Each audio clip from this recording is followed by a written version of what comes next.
नमस्कार मित्रों। आज हम लोग बात करेंगे कि राजनीति का अध्ययन कैसे किया जाता है। देखिए, राजनीति सबसे पुरानी गतिविधियों में से एक गतिविधि है। 2500 वर्षों का इसका इतिहास है कम से कम। जब लोगों ने राजनीति के बारे में विश्लेषण किया है तो ये तो हम मान ही सकते हैं कि इन 2500 वर्षों में राजनीति की परिभाषा बदलती रही है। इसलिए जब राजनीति की परिभाषा ही बदल गई है तो राजनीति का अध्ययन करने का तरीका भी बदला होगा। राजनीति का अध्ययन करने के दो आधार होते हैं कि अध्ययन कैसे किया जाएगा। एक तो राजनीति से हम क्या समझते हैं या राजनीति की परिभाषा क्या है। जिस समय हम राजनीति के अध्ययन की बात कर रहे हैं उस समय राजनीति की परिभाषा क्या थी या क्या है और उसका परिदृश्य क्या है। दूसरा, हम अध्ययन क्यों करना चाहते हैं, अध्ययन का उद्देश्य क्या है। अगर अध्ययन का उद्देश्य यह है कि जो वास्तविक या यथार्थ की राजनीति है उसका सिर्फ विश्लेषण करके हमें प्रस्तुत करना है तो राजनीतिक अध्ययन करने का तरीका अलग होगा। और अगर हम ये सोचते हैं कि हमें राजनीति के उच्चतम स्तर को प्राप्त करना है या आदर्श राज्य को प्राप्त करना है तब हम राजनीतिक अध्ययन अलग तरीके से करेंगे। तो इसलिए राजनीतिक अध्ययन कैसे होता है ये इस बात पर निर्भर करता है कि हम राजनीति को कैसे परिभाषित करते हैं और राजनीति का अध्ययन करके हम क्या प्राप्त करना चाहते हैं। 2500 वर्षों में हम देखें तो सबसे पहले जब राजनीति की बात की जाती थी, हम जानते हैं यूनानी नगर राज्य में उस समय जो नगर राज्य थे उन्हें पोलिस कहा जाता था और पोलिस से संबंधित सारी गतिविधियां पॉलिटिक्स होती थी। इसलिए राजनीति का अध्ययन करने का जो तरीका था उस समय वो एक तो था अरस्तु का, जिसने देखा कि जो यथार्थ की राजनीति है यानी पोलिस और उस राज्य सिटी राज्य में जो कुछ होता है उस सब का अगर अध्ययन करके विश्लेषण करके हमें देखना है तो हमें सिर्फ अनुभव से ही वो प्राप्त हो सकता है। यानी आप सड़कों पे जाएं, आप समारोह में जाएं, आप मीटिंग्स में जाएं, आप भीड़ भाड़ वाली जगह जाएं, आप व्यक्तिगत रूप से लोगों से बात करें, तो इन सब से जो डेटा आपको मिलता है उस डेटा का विश्लेषण करके आप ये बता सकते हैं कि भाई आजकल समाज में क्या चल रहा है। और अरस्तु के बारे में हमें मालूम है कि उसने 158 संविधानों का अध्ययन करके ये बताया था कि आदर्श संविधान किस प्रकार का हो सकता है। तो एक तो तरीका ये था राजनीति का अनुभववादी, जिसे हम बाद में विज्ञानवादी भी कहने लगे, क्योंकि विज्ञान भी इसी प्रकार से आगे चलता है कि एक जो घटनाएं हैं उनका अध्ययन करते हैं, उनका अपने लेबोरेटरी में उसका विश्लेषण करते हैं, उसके आधार पर कुछ हम निष्कर्ष निकालते हैं जिसको बाद में हम नियमों में परिवर्तित करते हैं। दूसरा तरीका जो उस समय ईजाद हुआ था वो था कि हम राजनीतिक अध्ययन इसलिए कर रहे हैं जिससे कि देखें कि एक अच्छी राजनीति कैसे हो सकती है। क्या राज्य से संबंधित सभी गतिविधियां या समाज से संबंधित सभी गतिविधियां जब राजनीति है तो गतिविधियां अच्छे प्रकार से कैसे हो सकती है, यानी एक आदर्श स्वरूप क्या हो सकता है उन गतिविधियों का। तो ये प्लेटो का अध्ययन करने का तरीका था या उसका उद्देश्य था। इसलिए उसने एक आदर्श राज्य की स्थापना की खोज की कि एक आदर्श राज्य क्या है, कैसे एक आदर्श आइडियल पोलिस क्या हो सकती है जिसकी राजनीति आदर्श कही जा सके। और इसके लिए उसने एक जिसे कहते हैं नॉर्मेटिव थियरी या नियामक सिद्धांत या आदर्शवादी सिद्धांत स्थापित किया जिससे राजनीति का अध्ययन किया जाए। यानी दर्शन का उपयोग किया कि सामान्य सिद्धांत उसने बनाए कि मनुष्य का व्यवहार क्या होता है, मनुष्य की प्रकृति क्या है, मनुष्य के जीवन का उद्देश्य क्या है, मनुष्य कितनी तरह के होते हैं, मनुष्य व्यवहार करते समय क्या गलतियां करता है। ये सामान्य सिद्धांत जब उसने ईजाद किए तो उन सिद्धांतों का उपयोग उसने राजनीतिक अध्ययन करने में किया तो एक आदर्श राज्य की स्थापना की कल्पना उसने की। तो उस समय भी दो प्रकार के तरीके हो गए राजनीतिक अध्ययन करने के। एक तो जिसे हम कह सकते हैं आदर्शवादी दार्शनिक और एक जिसे हम कह सकते हैं व्यवहारिक या वैज्ञानिक। अब आगे आते हैं तो 2000 सालों तक 19वीं शताब्दी तक इसी प्रकार की स्थिति रही। 19वीं शताब्दी आते आते, उससे पहले 17वीं 18वीं शताब्दी से बात शुरू हो जाती है कि राज्य को एक विशिष्ट संस्था के रूप में परिभाषित किया गया और माना गया कि राज्य समाज से अलग होता है। जब राज्य समाज से अलग होता है, राज्य चर्च से भी अलग होता है, तो जो धार्मिक गतिविधियां हैं वो तो चर्च या जो धार्मिक संस्था है उससे संबंधित हो गई। जो गैर धार्मिक है लेकिन सामाजिक गतिविधियां हैं वो समाज से संबंधित हो गई। और जो विशेष प्रकार की सामाजिक व्यवस्था है, जो गतिविधियां हैं जिन्हें राजनीतिक गतिविधि कहा जाता है, वो राज्य से संबंधित हो गई, यानी राज्य एक अलग संस्था के रूप में सामने आता है। तो राज्य से संबंधित सारी गतिविधियां राजनीति है।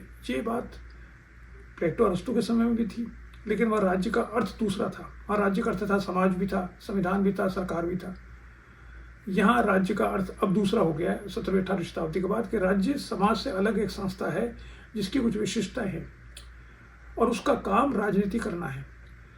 तो अब राजनीति का अध्ययन करने का अर्थ हो गया राज्य का अध्ययन करना, क्योंकि राजनीति राज्य में ही होती है। अब राज्य का अध्ययन कैसे किया जा सकता है? राज्य का अध्ययन करने का एक तरीका तो बहुत स्पष्ट है कि राज्य जिन नियमों से चलता है उन नियमों का अध्ययन किया जाए, जिसे हम संविधान कहते हैं। तो संवैधानिक दृष्टि से राज्य का अध्ययन किया गया कि क्या क्या नियम है, किन नियमों के तहत कानून बनते हैं, किन नियमों के तहत किन कानूनों के तहत जो कानून बनते हैं उनको लागू किया जाता है, और अगर लागू करने में कुछ समस्या है तो उस पर कैसे निर्णय लिया जाता है। तो अध्ययन करने का तरीका हुआ संवैधानिक तरीका, जिसे कहा गया संवैधानिक तरीका, constitutional approach to study politics या legal approach to study politics. इसे दूसरी तरह से भी देखा जा सकता था कि संविधान में तो बताया गया कि संस्थाएं ऐसे काम करेगी, लेकिन यथार्थ में संस्थाएं काम कैसे कर रही है, तो संस्थाओं का अध्ययन किया गया। इससे कहा गया संस्थागत अध्ययन, इंस्टीट्यूशनल अप्रोच, कि हमने कहा राष्ट्रपति की ये शक्तियां हैं, ये तो संवैधानिक तरीका हो गया राष्ट्रपति का अध्ययन करने का। लेकिन राष्ट्रपति वास्तव में उन अपनी शक्तियों का उपयोग करता है तो क्या समस्याएं आती है, उन समस्याओं का वो समाधान कैसे करता है और यथार्थ में कैसे अध्ययन करता है, तो हम कहें राष्ट्रपति की संस्था का अध्ययन करना है। तो ये संस्थागत हो गया। तो राजनीति अगर राज्य से संबंधित गतिविधि है तो राज्य का अध्ययन करना राजनीति का अध्ययन करना है, और राज्य का अध्ययन करने का तरीका है या तो संवैधानिक तरीका है, कानूनी तरीका है, या संस्थागत तरीका है, या हम कह सकते हैं जो पहले भी था आदर्शात्मक तरीका है कि एक अच्छा राज्य कैसे हो, एक अच्छा राज्य कैसे बने, उसके क्या लक्षण होने चाहिए, उसका अध्ययन करना भी राजनीतिक अध्ययन करना हो गया। लेकिन 19वीं शताब्दी के समाप्त होते होते 20वीं शताब्दी के आरंभ होते होते एक नई बात सामने आने लगी, वो ये थी कि राज्य जो निर्णय लेता है उस निर्णय को राज्य से बाहर जो संस्थाएं हैं वो प्रभावित करने लग गई, कि राज्य से बाहर जो है वो प्रभावित कर रही है। और राज्य से बाहर क्या है, जैसे राजनीतिक दलों का प्रादुर्भाव हुआ। राजनीतिक दल राज्य के अंतर्गत संविधान का हिस्सा नहीं है, लेकिन वो बहुत महत्वपूर्ण है।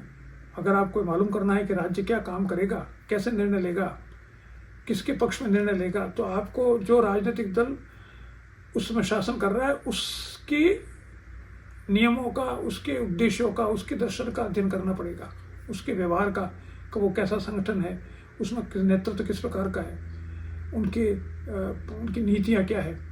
तो राजनीतिक दलों का अध्ययन करना जरूरी हो गया अगर आप राज्य का अध्ययन करना चाहते हैं सफलतापूर्वक।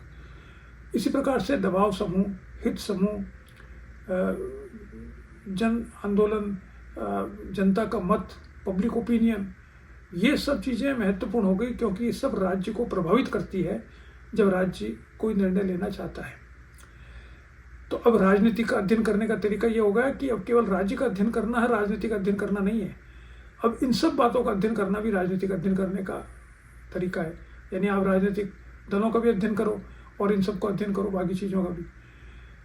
तो अध्ययन कैसे करें, फिर वही बात आई सामने। अब आपको राजनीतिक अध्ययन करने के लिए राज्य या राज्य से संबंधित जो अवधारणा थे उसको त्यागना होगा और नई अवधारणाओं को प्रयोग में लेना होगा, जिसको हम व्यवहारवाद कहते हैं या आधुनिक राजनीतिक सिद्धांत कहते हैं। उसमें नई अवधारणा क्या है कि राज्य की बजाय, या अगर इन सब चीज़ों को जो अनौपचारिक क्षेत्र है वो अगर राज्य में से संबंधित हो गया है और उसको भी शामिल करना है अध्ययन में, तो हम कहने लगे राज्य न कहकर उसे राजनीतिक व्यवस्था का नाम देंगे। राजनीतिक व्यवस्था वो है जिसमें राज्य भी है और वो दूसरे फैक्टर्स भी हैं जो राज्य को प्रभावित करते हैं। अब राज्य ने ये सारे मिलकर जो राजनीतिक व्यवस्था बनी है, इसके स्ट्रक्चर्स क्या है, इसके संविधान की बजाय उसको संरचना का नाम दिया गया, जो मोर फ्लेक्सिबल कॉन्सेप्ट है।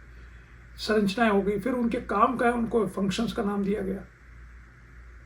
फिर इसको अध्ययन करने के लिए जो पुरानी अवधारणा है उसकी बजाय नई अवधारणा सामने आई, राजनीतिक व्यवस्था, संरचनात्मक, प्रक्रियात्मक, राजनीतिक विकास, राजनीतिक संस्कृति, राजनीतिक समाजीकरण, ये सब नई अवधारणाएं सामने आने लगी जिससे राज्य का अध्ययन किया जाए या राजनीतिक अध्ययन किया जाए।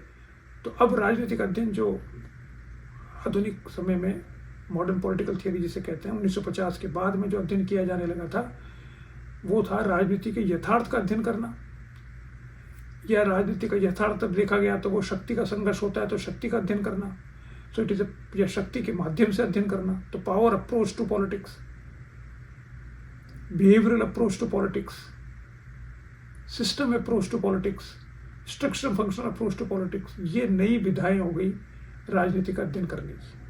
पुरानी तो चली रही थी लेकिन ये नई विधाएं और जुड़ गई। इसके बाद में हम कहते हैं समकालीन समय, वर्तमान समय जो चल रहा है, इसमें हम एक कदम और आगे बढ़ गए। अब क्या है, समाज में समूह महत्वपूर्ण हो गए, सामूहिक हित महत्वपूर्ण होते जा रहे हैं। तो सामूहिक हित में जो समूह महत्वपूर्ण हो रहा है वो चाहता है कि राजनीति का अध्ययन समूह हमारी दृष्टि से किया जाए। जैसे फेमिनिस्ट अप्रोच टू पॉलिटिक्स, जो नारीवादी संगठन है वो मानते हैं कि अब तक जो अध्ययन किया गया राजनीति का वो पुरुषों की दृष्टि से किया गया है, पुरुषों के हित को ध्यान में रखकर किया गया है, पुरुषोचित अवधारणाओं को ध्यान में रखकर किया गया है या उनका उपयोग किया गया है। अब समय आ गया कि हमें नारी के हितों को ध्यान में रखना होगा। तो अब जो अध्ययन किया जाएगा वो नारी की दृष्टि से अध्ययन किया जाए, जिसे कहा गया feminist approach to political study. या एथनिसिटी सामने आई, नृजातीयता, तो कहा गया ethnic approach to politics, ethnic study politics की। या और दूसरे बहुत से समूह सामने आने लगे धीरे धीरे। तो ये एक समसामयिक समय में ये नई नई प्रकार की, जिसे कहा जाता है, दृष्टिकोण सामने आने लगे। जिसे कहा गया उत्तर आधुनिकता का दृष्टिकोण, उत्तर उपनिवेशवाद का दृष्टिकोण, ये नए दृष्टिकोण है, ये नई फिनोमिनन है, नई घटनाएं प्रघटनाएं हो रही है। उत्तर आधुनिकता आ गई है, उत्तर उपनिवेश की बात की जाने लगी है। तो इनके माध्यम से राजनीतिक अध्ययन कैसे किया जाए। तो इसका अर्थ क्या हुआ कि राजनीति की अध्ययन की एक लंबी परंपरा है, और वो लंबी परंपरा में जो परिवर्तन आए वो इस बात पर निर्भर करते हैं कि राजनीति को परिभाषित कैसे करते हैं, राजनीति के मूल तत्व क्या है। जिस समय में जो मूल तत्व है उसका अध्ययन करने का तरीका अलग प्रकार का होगा, और राजनीति को आदर्शात्मक बनाने का तरीका या आदर्शात्मक बनाने के लिए अध्ययन करने का तरीका अलग प्रकार का होगा। इस कारण से बहुत सारी दृष्टिकोण आप देखते हैं, पॉलिटिकल साइंस का अध्ययन करते हैं, जब राजनीतिक अध्ययन किया जाता है तो हम देखते हैं कितने सारे दृष्टिकोण क्यों हैं। उसका कारण ये है। ठीक है, चलिए इतना ही देखते हैं आज, फिर आगे देखेंगे और नमस्कार।